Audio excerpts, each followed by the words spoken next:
নমস্কাৰ, মই উৎপল। বিশাল আয়োজন অগণিত জনতাৰ সমাৱেশেৰে অনুষ্ঠিত হ'ল অসম সাহিত্য সভাৰ অধিৱেশন। 6 কোটি 60 লাখ টকাৰ বাজেট। বিধে বিধে আহাৰেৰে অতিথিক আপ্যায়ন কৰা হ'ল। শেষ মুহূৰ্তত বিতৰ্কও হ'ল। ভাষাৰ নামত এই বিশাল আয়োজন আৰু উদযাপন ঠিকেই হ'ল, কিন্তু ইয়াৰ দ্বাৰা ভাষাটো কিদৰে উপকৃত হ'ব, অসমীয়া ভাষা কিদৰে প্ৰসাৰিত হ'ব, তাৰ কোনো ফলাফল ওলোৱা দেখা নগ'ল। এই অধিৱেশনে চৰকাৰী পৃষ্ঠপোষকতাও ঠিকেই লাভ কৰিছে, কিন্তু অসমীয়া ভাষাই চৰকাৰী পৃষ্ঠপোষকতা লাভ কৰিবলৈ এতিয়াও যেন বহুদূৰ বাকী। আনকি অসমৰ চাকৰিতে আজিলৈকে অসমীয়া ভাষাৰ কাকত এখন বাধ্যতামূলক কৰা হোৱা নাই। অসম লোকসেৱা আয়োগৰ পৰাও বাধ্যতামূলক কাকতখনো প্ৰত্যাহাৰ কৰা হ'ল।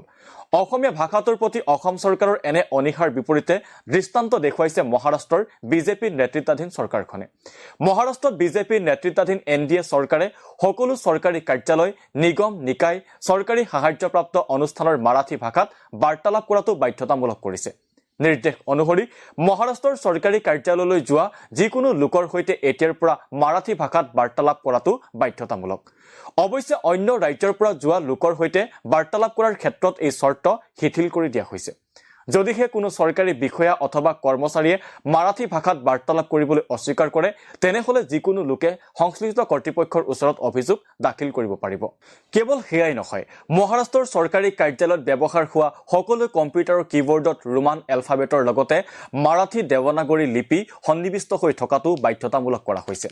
কোৱা হৈছে, মাৰাঠী ভাষা আৰু সংস্কৃতিৰ প্ৰসাৰৰ বাবেই এই নিৰ্দেশনা জাৰি কৰা হৈছে। চৰকাৰী কাৰ্যালয়ত মাৰাঠী ভাষা বাধ্যতামূলক কৰাৰ লগে লগেই বহিৰাগত লোকে চাকৰি লাভ কৰাৰ বাটো নিশ্চয় বন্ধ হ'ব। মহাৰাষ্ট্ৰতো বিজেপিৰ চৰকাৰ চলি আছে, অসমতো একেটা দলৰ চৰকাৰ। মহাৰাষ্ট্ৰৰ চৰকাৰে মাৰাঠী ভাষাত বাৰ্তালাপ বাধ্যতামূলক কৰিছে আৰু অসম চৰকাৰে APSCৰ পৰা বাধ্যতামূলক অসমীয়া কাকতখন প্ৰত্যাহাৰ কৰিছে। অসমত অসমীয়া ভাষাক এইদৰে চৰকাৰী উদ্যোগত অস্পৃশ্য কৰি তোলাৰ পাছত সাহিত্য সভাৰ কোটিটকীয়া অধিৱেশন নাইবা ধ্ৰুপদী ভাষাৰ স্বীকৃতিয়ে ভাষাটোক বচাব পাৰিবনে?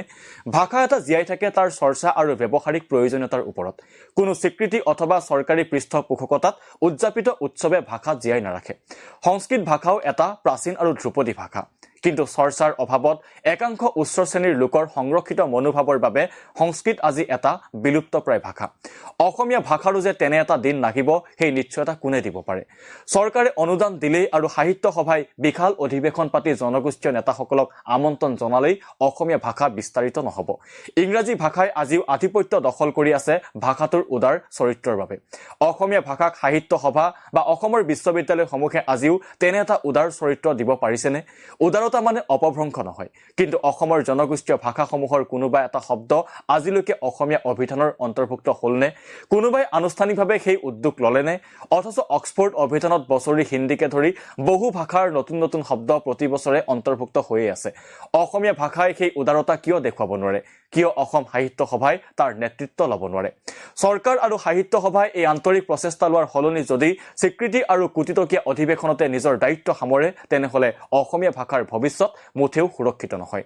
সেইবাবেই অসমৰ মুখ্যমন্ত্ৰী ডক্টৰ হিমন্ত বিশ্ব শৰ্মাই মহাৰাষ্ট্ৰৰ মুখ্যমন্ত্ৰী দেৱেন্দ্ৰ ফাডনৱিছৰ পৰা শিকনি লোৱাৰ সময় সমাগত।